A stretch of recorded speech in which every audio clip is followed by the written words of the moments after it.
ये देखिए हमारे साथ में एक कैंडिडेट हैं जिन्होंने चेकअप करवाया कहीं और चेकअप के बाद इनका जो खर्चा है वो आप देख लीजिए कि टोटल इनसे 1500 रुपये कंप्लीट मेडिकल का खर्चा हुआ और 7000 रुपया एक बार लिया इनसे वेरिकोज वेंस बता के। उसके बाद 2000 दूसरी बार लिया। ये वो वेरिकोज ठीक नहीं और वेरिकोज एक्चुअली इनकी अभी तक भी ठीक नहीं। 3000 रुपए की इनके कलर डॉपलर की जांच हुई। तो जब वेरिकोज है तो कलर डॉपलर की जांच करने की कहाँ जरूरत थी, वेरिकोज तो अब भी दिख रहा है। और चलिए आप जांच कर रहे हैं, ये देखिए आप कि यहाँ आप जूम करके दिखा तो फिर क्या इलाज क्या है और ये जो निशान है इनका क्या होगा। अब यदि 3 तारीख से मेडिकल आ जाता है और 3 को ही यदि इनका मेडिकल हो जाता है, अभी तो ये निशान साफ होने में 1 महीना इनको हो चुका है, निशान अभी तक भी साफ नहीं है। गिरीश के मार्क्स आप देख लीजिए 147 मार्क्स हैं। अब ये 147 मार्क्स टोटल 14,800 रुपए खर्चा हो गया है।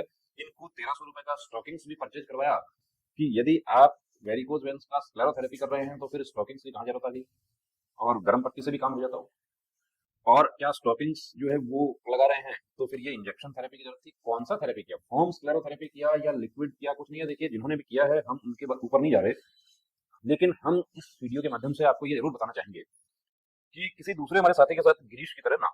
आज गिरीश का मेरिट कंफर्म है लेकिन गिरीश सिर्फ इस बात को लेकर टेंशन में है कि मेरा तो वेन पकड़ा जाएगा। ये देख लीजिए कि ये जो है ये वेन गया नहीं है। एक 7,000 में ये ट्रीटमेंट हुआ, उसके बाद अगले 2,000 में ये हुआ। अब ये दोबारा बात करते हैं तो इनको कहा जाता है कि अब क्या दोबारा फिर पैसा मांगा जाता है जी सर, अब जाएंगे या क्यों? आपके ऊपर ही भड़क गए। जी। फिर जब आप दोबारा गए तो आपके ऊपर ही भड़क गए वो कि भाई आपने ये नहीं किया वो नहीं किया, आपने ध्यान नहीं रखा। जी सर। तो ये देखिए आप, तो इस तरह का काम ना करें। जो भी ट्रीटमेंट कर रहे हैं कोई हर कोई आप भविष्य बनाने के लिए है, खराब करने के लिए नहीं। यदि ये बच्चा अनफिट हो जाता है तो जिम्मेदारी क्या आप लेंगे या जिन पर यकीन करके ये वहां गए वो लेंगे।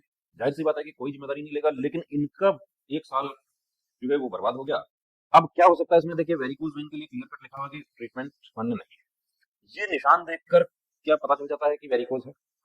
यहाँ यदि इसको पीटा जाता है तो ये वेन निकल के आ जाता है। और जो डॉपलर किया था, मुझे तो यहाँ पे थोड़ा सा परेशानी है कि डॉपलर का भी पैसा खर्च करवाया, उसके बाद ट्रीटमेंट किया। जब आप थेरेपी कर रहे हैं तो दोनों काम, और डॉपलर जब वेन्स पूरी तरीके से उभरी हुई है तो यदि आप फोर्स की गाइडलाइन के अनुसार काम कर रहे हैं तो वेन उभरी हुई है, उस स्थिति में आप कैंडिडेट को निश्चित रूप से पॉइंट मिलेगा। तो इस वीडियो के माध्यम से देखिए कैंडिडेट जो है वो हमारे वो तो कह रहे हैं कि मुझे दिखा दीजिए, मैं बताना चाहता हूँ, लेकिन हमने इनको रोका है कि नहीं आपको सामने आने की जरूरत नहीं है। जो आपके साथ हुआ वो हम ही बता देंगे, गलत हुआ है। अब क्या समाधान हो सकता है, अब देखिए इसका समाधान ये है कि ये इसको हाइड करना पड़ेगा और इन निशानों को हाइड करना पड़ेगा। और अभी इतना टाइम नहीं बचा हमारे पास क्योंकि ये एक पिछले 1 डेढ़ महीने से ये भटक रहा है।